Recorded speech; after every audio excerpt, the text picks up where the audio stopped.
1 peso NGC coin na patuloy ko pong binibili hanggang sa ngayon, at ito nga po ay may mataas na halaga na at pwedeng umabot sa halagang 1,000 hanggang 2,000 pesos mga coin collector.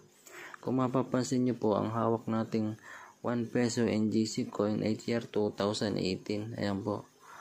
At ang mint mark naman po niya ay nandito sa may pinakaibaba sa tapat po ng katabi po ng pangalan niya na si Jose Rizal.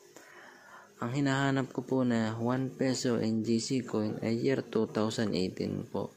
Pero ito pong mint mark na ito ay nandito po sa may bandang balikat niya. Dito po. Ito. Sa baba ng kanyang balikat. Dito. Kung makakita po kayo ng year 2018 na ganitong klaseng barya na brilliant condition, ay i-message nyo po ako agad at bibilhin ko po yan dahil naghahanap po talaga ako ng